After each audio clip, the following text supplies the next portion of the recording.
Dr. Muzumdar watches this, he'll be very proud of you. We are. Thank Okay. you. But tell me a couple of things that inspire you. And I see somewhere Dr. Muzumdar in your whole demeanor. So, what are the guiding principles of Dr. Muzumdar that you carry with yourself whenever you make a decision? First and most importantly is to be able to feel the pulse of the market. Okay. I think that was very strong with Dr. Muzumdar sir, Dada as we affectionately call him. He had that uncanny sense of feeling the pulse of the market.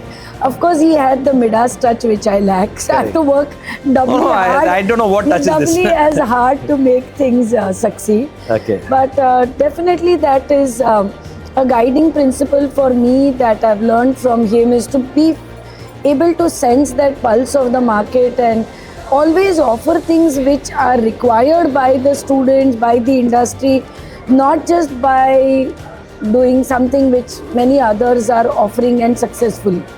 So I'm not in the cut, copy, paste game at all. Okay. The second thing is, of course, to put your 200%, and you've witnessed Dr. Muzumdar's journey and success story. Your father has been an integral part of it.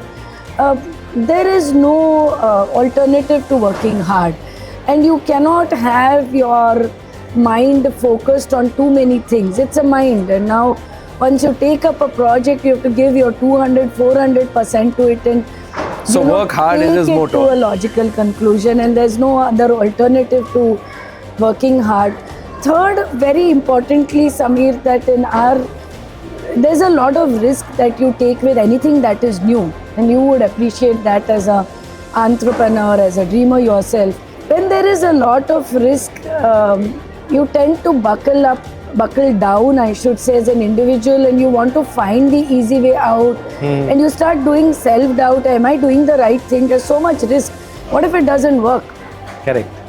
I think that is what I've learned from him, that single-minded commitment and confidence in yourself, and a little bit of what the Gita preaches is to keep your efforts and the fruit Separate. Focus on okay. Yeah, and just focus on the efforts and then leave everything to God and to destiny. That if you put in 100% effort, if you put in that with 100% honesty and commitment and sincerity, it will happen. And I've seen that with myself, that every time I am facing a rock and I'm facing a wall and challenges, when I still go back to my father and he says, it has to happen because you've done your best, and now don't worry.